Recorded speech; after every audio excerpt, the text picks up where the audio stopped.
రైతు భరోసాపై కర్షకులు వెల్లడించిన అభిప్రాయాలను చర్చించడానికి అసెంబ్లీలో ఒక రోజు మొత్తం సమయం కేటాయిస్తామని వ్యవసాయ శాఖ మంత్రి తుమ్మల నాగేశ్వరరావు అన్నారు.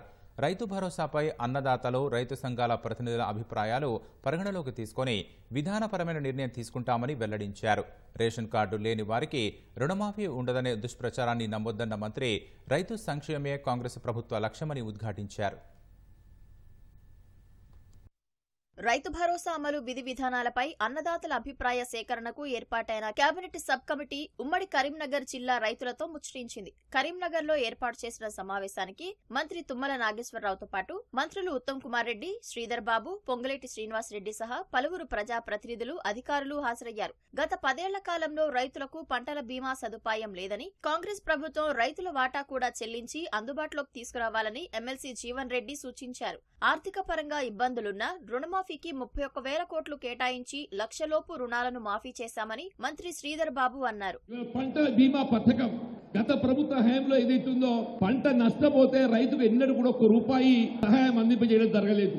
కానీ ఈ రోజు తెలంగాణ రాష్ట్ర ప్రభుత్వం కాంగ్రెస్ పార్టీ పంట నష్టపోయిన రైతాంగాన్ని ఆదుకోవడానికి కొరకు పంటల బీమా పథకం అని చెప్పంటుంది. ఇందులో కేంద్ర ప్రభుత్వం 25% వాటా భరిస్తే, సాధారణంగా రాష్ట్ర ప్రభుత్వాలు 25% భరిస్తే 50% రైతాంగం భరించాలి. కానీ తెలంగాణ ప్రభుత్వం ఏదైతుందో కాంగ్రెస్ పార్టీ రైతుపై ఏ విధమైన భారం పడకుండా రైతు చెల్లించాల్సిన 50% ప్రీమియం కూడా రాష్ట్ర ప్రభుత్వమే చెల్లించే విధంగా మనకి ఏదైనా ప్రకృతి వైపరీత్యాలతో పంట నష్టపోతే రైతాంగాన్ని ఆదుకునే విధంగా మరి కార్యక్రమాన్ని అమలు చేసి తలబెట్టడం దయచేసి ఇది మనం గమనించాలని చెప్పంటున్నాను.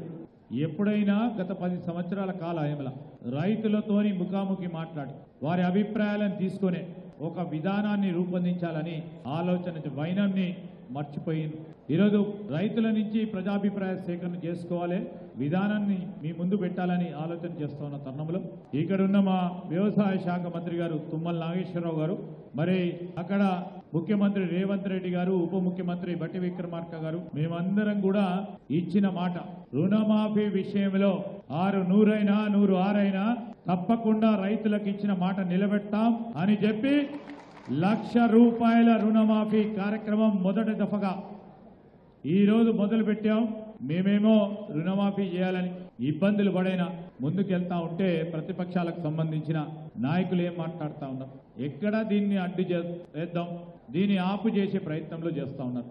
ఈ రోజు ఇదే జిల్లాకు సంబంధించిన మరి మాజీ మంత్రి కేటీఆర్ గారు మాట్లాడారు. సంతోషం, రైతుల గురించి ఇప్పటికైనా మాట్లాడింది సంతోషం.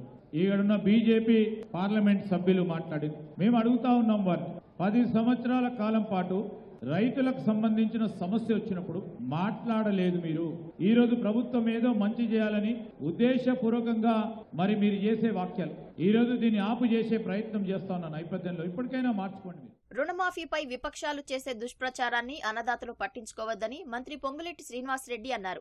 ఇన్కమ్ ట్యాక్స్ ఫైల్ చేసే రైతులకు రైతు భరోసా ఇవ్వరని కొంతమంది గోబెల్ ప్రచారం చేస్తున్నారన్నారు. కుటుంబాన్ని గుర్తించడానికి మాత్రమే రేషన్ కార్డు ప్రస్తావన తీసుకొస్తే కార్డు ఉన్న వాళ్లకే మాఫీ అని కొందరు దుష్ప్రచారం చేశారని, రైతు భరోసా, రైతు రుణమాఫీకి తేడా తెలియని వాళ్లు 10 ఏళ్ల పాటు ఎలా రాష్ట్రాన్ని పాలించారో అర్థం కావటం లేదని మంత్రి ఎద్దేవా చేశారు. మీ మనసుల్లో మీరే సూచనలు అయితే చేస్తారో, మీ అభిప్రాయాలు ఏవైతే ఉంటాయో, ఏదైతే కష్టపడి ప్రతి రూపాయి ప్రభుత్వానికి ట్యాక్సుల రూపంలో కట్టిన మీ డబ్బుని పేద రైతన్నలకి నిజంగా అవసరం ఉన్న వాళ్ళకి అందించాలనే ఈ ప్రభుత్వం యొక్క లక్ష్యం తప్ప గత ప్రభుత్వం లాగా గౌరవ ఆనాటి ముఖ్యమంత్రి గారు గాని కొద్దిమంది మంత్రులు కూర్చొని కొన్ని నిర్ణయాలు తీసుకునేవాళ్లు.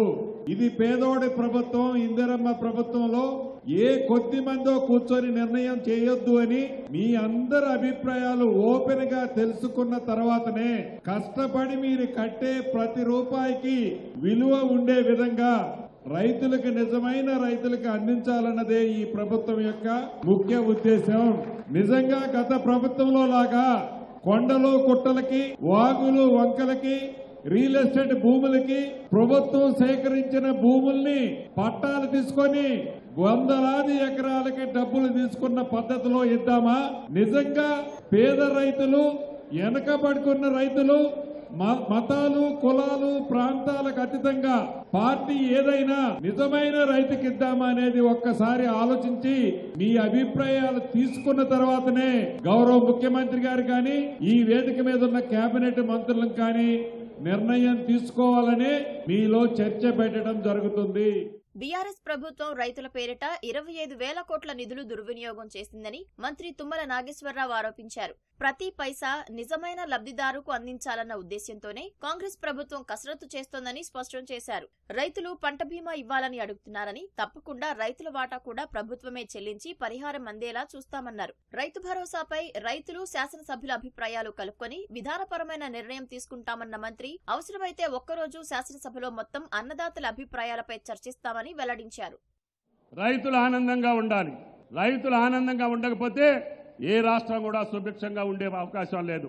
రాష్ట్ర ప్రభుత్వం శక్తికి మించి, దాని స్థాయికి మించి, దాని పరిమితికి మించి పథకాలు అమలు చేయాలని చెప్పి రైతాంగానికి సంబంధించి మాట్లాడుతున్నాం. అవి అమలు చేయకపోతే, అవి మీకు చక్కగా చేరకపోతే, వాటి యొక్క అనుభవం మీకు రాకపోతే ఈ ప్రభుత్వం యొక్క ప్రయోగాలన్నీ కూడా అది ఆశాజనకంగా ఉండదు అని చెప్పి మీకు ఈ సందర్భంగా మనం చేస్తున్నాం. మీరు కూడా పాజిటివ్ గా ప్రభుత్వానికి అనుకూలంగా చేసే కార్యక్రమాలు చిత్తశుద్ధితోటి మీ ఆలోచనలు తెలియజేస్తారని చెప్పి మేము వచ్చాం. శాసనసభ్యులు ఎందుకు మాట్లాడించలేదంటే వీళ్ళు రేపు మీ అభిప్రాయానికి అనుగుణంగా శాసనసభలో వాళ్ళు మాట్లాడాలని. అదే వాళ్ళు మాట్లాడితే వాళ్ళ అభిప్రాయంగా ఉంటుంది. రైతుల అభిప్రాయాన్ని తెలుసుకొని మాట్లాడటం కోసమే ఈ రోజు ఈ సమావేశంలో శాసనసభ్యులను మాట్లాడించాల.